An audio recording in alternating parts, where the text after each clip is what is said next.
Et salut les bichons, c'est Anthony pour Bichon TV. Aujourd'hui je teste cette nouveauté de chez Brennenstuhl, un enrouleur de chantier. Allez, générique. Merci à notre partenaire Vipro qui nous a mis à dispo cet enrouleur pour qu'on puisse le tester aujourd'hui. Alors, cet enrouleur, c'est quoi? Pour moi, c'est un incontournable de tous les chantiers. Ça va regrouper deux fonctions, rallonge, mais aussi multiprise, et le tout, il est mis dans un tambour pour que ce soit très simple d'utilisation. Pourquoi faire? Simplement, ça va être pour alimenter en électricité toutes les parties qui ne sont pas encore desservies de ton chantier. Tu me diras que tu utilises de plus en plus d'électroportatifs sur batterie. Oui, mais quand tu n'as plus de batterie, il faut forcément une prise pour pouvoir les recharger.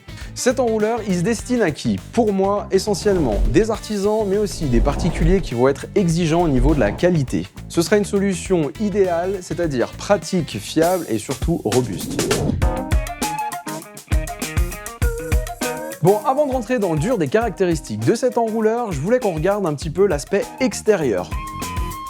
On est très loin des enrouleurs classiques avec un arceau en acier. Ici, on a un truc qui est très cubique avec l'intégralité des éléments qui sont placés à l'intérieur. On attaque avec les infos de base. Cet enrouleur, il a une longueur de 25 mètres. Le câble, c'est du 3G 2.5 et on va retrouver sur la partie avant 5 prises qui sont en norme IP44. Niveau puissance, il va pouvoir tenir 1000 watts si on laisse l'intégralité du câble enroulé et il va monter jusqu'à 3000 watts si le câble est déroulé.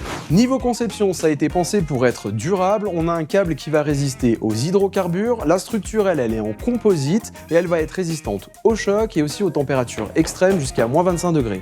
Niveau ergonomie, la marque a bossé sur plusieurs points. On va voir ce que ça donne dans les conditions de chantier, mais en tout cas, tu vas pouvoir prendre ton enrouleur aux 4 coins, tu as 4 poignées. Ensuite, tu vas avoir un système de frein qui va venir bloquer le tambour, ça évitera qu'il se déroule à l'intérieur du camion par exemple. Tu vas avoir aussi une manivelle pliable qui va te permettre d'avoir une grande préhension quand tu vas venir enrouler ton câble. Et enfin, tu as un dispositif à l'intérieur sur lequel tu peux venir ranger ta prise une fois que tout est plié, comme ça rien ne dépasse. Deux derniers points qui sont importants pour moi. Premièrement, cet enrouleur il est fabriqué en France. Ensuite, il va avoir une garantie de 5 ans et pour moi c'est juste primordial. Quand tu investis dans un modèle haut de gamme, il faut qu'il dure. Les bichons, pour ce premier test, on va voir la capacité maximale en longueur. Pour ça, je récupère la prise à l'intérieur du tambour et je pars à l'opposé dans le grand studio pour pouvoir dérouler les 25 mètres de câble. Là-dessus, rien de particulier, il est relativement stable, il est resté sur la table. Enfin, pas vraiment jusqu'au bout, je me suis un petit peu emballé, je suis allé plus loin que 25 mètres. Donc on a l'ensemble de l'enrouleur qui a filé au sol. J'ai branché l'ensemble et à mon retour, bonne surprise, le voyant vert est allumé, même si le dérouleur il est au sol. On a la petite lumière, donc on est bien branché. Et première chute, il a bien résisté. Je le remets sur la table et on attaque les tests en fonctionnement. Pour ce test, je vais essayer de solliciter l'enrouleur avec un outil qui demande quand même pas mal de puissance, à savoir un poste MMA pour les plus anciens, un poste à souder à l'arc. Je me branche assez facilement sur l'enrouleur, je commence à faire plusieurs soudures et là, rien de particulier à signaler, pas de déclenchement de la protection thermique, je peux faire mon travail sans aucun problème. Pour la suite, j'ai voulu aller chatouiller les ressources de cet enrouleur et arriver jusqu'à sa capacité max, à savoir 3000 watts. Pour ça, j'ai fait une petite composition d'appareils à brancher directement sur l'enrouleur, je te laisse voir ça.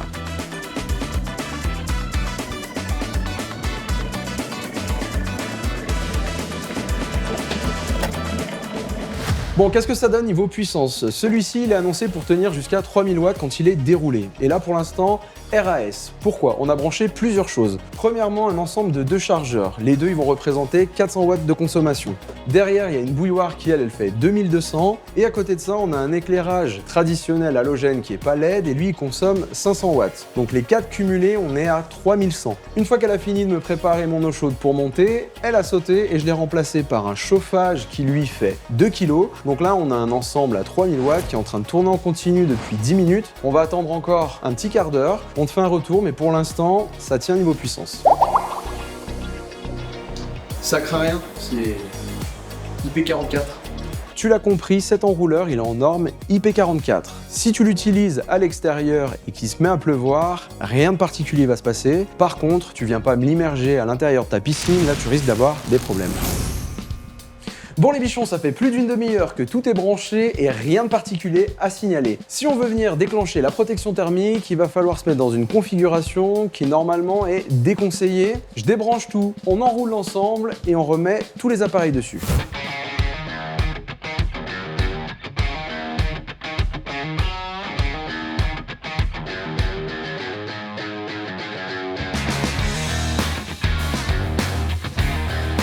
Alors sans grande surprise, on arrive rapidement à une coupure, mais là, pas de panique. Il y a un système pour pouvoir réarmer tout ça. Ce qu'il faut faire, c'est débrancher tous tes appareils, attendre que ça refroidisse et venir relancer via le bouton du centre.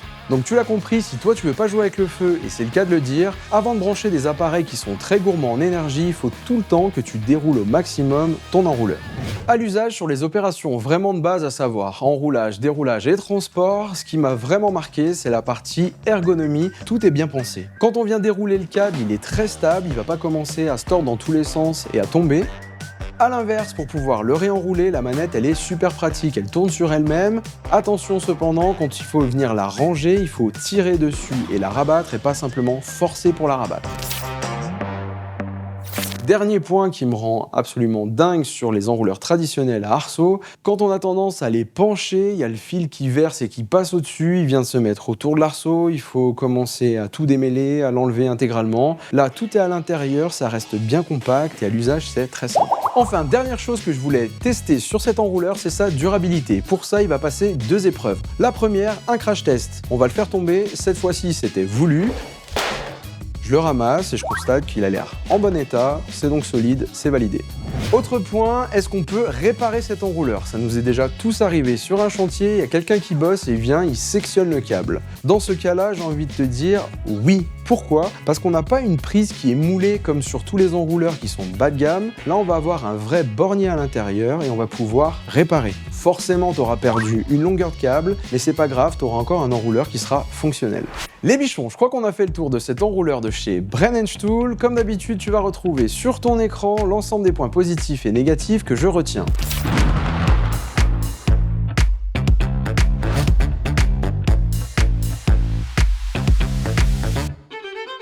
Les bichons, à l'occasion de notre pause café sur cet enrouleur Brand & Tool, vous pouvez profiter d'une offre cashback qui est proposée par notre partenaire Vipro. Si vous voulez plus d'infos sur l'offre, rendez-vous directement en description. Si tu as apprécié la vidéo, n'hésite pas à lâcher un like ou mettre un commentaire. Et comme d'habitude, bosser c'est bien, avec le bon matos c'est mieux, donc fais-toi plaisir et prends soin de toi.